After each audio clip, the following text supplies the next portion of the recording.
Hi guys, how are you all doing? It's your girl Medina back again with another video, and yeah, when I'm mpotevu, Aki have been MIA. What? I even feel like I've forgotten how to do this, yo. So guys, how are you all doing? I hope mko sawa. Baridi nyingi, but I hope you all keeping well, keep warm, tusipate homa, yeah. So guys, I'm just here to at least try kujitetea kwenu where I've not been posting. So as you know, this is a holy month for us Muslims, and I just needed some time off, to at least nipatie umwezi. It's humble time, for me, for hubby, for people around me, yeah. So yeah, that's the reason I've not been doing videos. So I hope that makes sense. Yeah, imagine I can't be doing pranks on people. No, I'm a funga, Yeah, it was just not sitting well with me. So yeah, that's the reason I've not been active here. But I will be back. I think from next week I'll start posting more, yeah. At least because I know I've been really quiet and I don't like it too, but I'll be back. And yeah, that's what I wanted to tell you guys. But before I leave, before I end this video, at least let me teach you something today to you guys. I know you're not Muslims, but maybe something here will help you understand a bit about Islamic religion. I want you to, at least I would wish for you to understand some things, like why we do them. Like, I'm sure you've heard the word haram from other people, or at a comment section you've seen regularly people say it's haram, this is haram, this is haram. So the word haram means not allowed, not permitted, yeah. That's what the word haram means. So today I'm going to educate you on some of the haram things in Islam and why they're considered haram. I hope I will be able to explain as much as possible for you to understand. I'm also not an expert. I'm trying to share what I've acquired so far, yeah. Okay, so the first thing is nails. Let's talk about nails. In Islam, doing artificial nails is not allowed. Not that hufai kujirembesha, but there are other halal ways of making your nails look beautiful, which by halal means acceptable, or it's okay to do it. So the reason as to why haukubalishwi kuwa na kucha ambazo ni artificial, like stick-ons, or kufanya nail polish. Nail polish, I'm sure mnajua ni nini, like kupaka the cutex, all those stuff. But at least this is allowed. This is halal. Whatever I have in my hands is halal. This is pico or henna. That's halal. It's allowed. So the reason as to why you're not allowed to have the other nails is because wakati unaguza maji ukiwa na the stick-ons or polish, maji haingii through your skin, like maji haitaingia up to kwa kucha yako natural. And wakati una perform udhu is when before you pray you perform udhu. You cleanse yourself before going in the presence of God. So that's udhu. So when you're doing that, maji inafaa iguze your skin, and when you have stick-ons, obviously maji haitaguza your nails and your skin. So also if you want to polish, it will just maji naguza juu but haingi ndani. So that's the reason you're not allowed to have the stick-ons or polish on your nails. I hope that makes sense. I hope that is clear enough, yeah. And also making your nails grow long.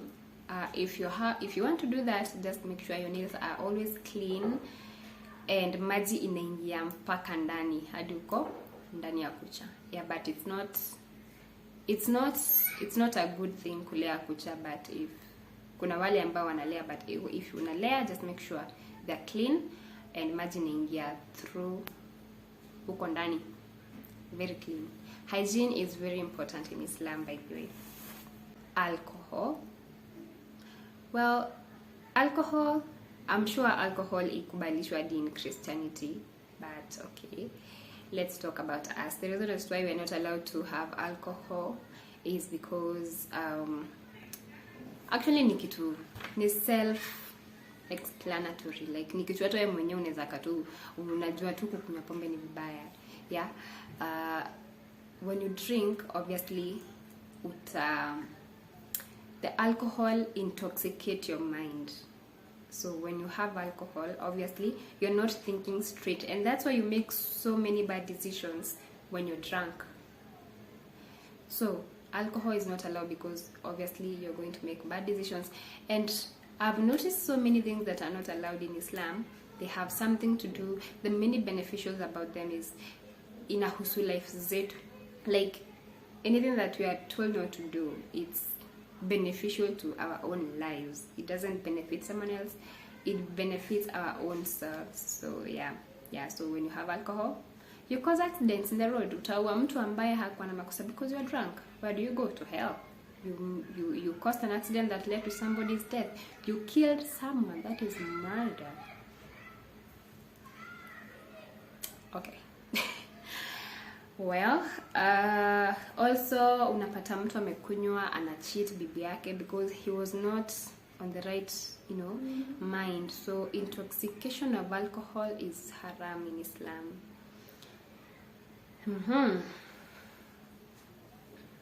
And it's not just alcohol peke yake. Anything the Quran says, anything that intoxicates your mind is not good for you. So that's alcohol, bangi, shisha, anything that intoxicates your mind is haram in Islam. And not only in Islam, also in Christianity, I'm sure it's written somewhere in the Bible, if I'm not wrong. Proverbs somewhere, I'm not sure where, but yeah, it's written also in the Bible. Next thing that is considered haram is the eating of pork. I'm sure most of you know that in Islam pork is not allowed, and also in Christianity pork is not allowed. The reason, so me, I'm saying what I know. If I'm wrong, you can correct me. If you have an additional point, you can comment down below. Yeah, for comment section. Yeah, we are here to learn. So what I know is any animal that is not sacrificed, an animal that cannot be sacrificed, you're not supposed to eat it. Okay, that's what I know. So if I'm wrong, somebody please correct me. But what I know is if an animal cannot be sacrificed, it cannot be made of sacrifice, it's not supposed to be eaten. So there you have it. So why do people eat pork? But okay, I'm lucky. Even before Islam, I never used to eat pork, and I think I've eaten it once in my life when I was a kid, because I ate pork when I was young, and trust to me, I had a terrible stomachache. I still remember that stomachache. It was terrible. So yeah, and that is according to the Quran, and I think also the Bible talks about swine. Am I pronouncing it correctly? Swine. Yeah, swine. Swine is pork. So I think the Bible talks about that too. It says you should not associate yourself with swine. You should not eat it. You should not have it. Kitu hiyo. And if you want me to exactly check where, comment down below. Maybe next time nitaambia where to check. But health wise also, pork can really cause damages to your body. Like, no matter how hard you cook your pork haiwezi iva, it cannot be completely cooked. Therefore it has wadudu wenye wako kwa pork, like tapeworms, all the worms. In fact, I think it's all the worms. No matter how hard you cook it, those worms, they don't die. And once tapeworm imeingia kwa mwili yako, trust you me, inaweza enda ingia mpaka kwa brain, then you have brain damage just because you ate pork. Yeah, stomach issues. So please, msikule pork. Kuleni kuku, mbuzi, ng'ombe. Anyway, it's your choice, you know. We all live by choices. You have to choose what you want to do. Like life ni yako, right? Me, I'm just here to remind you.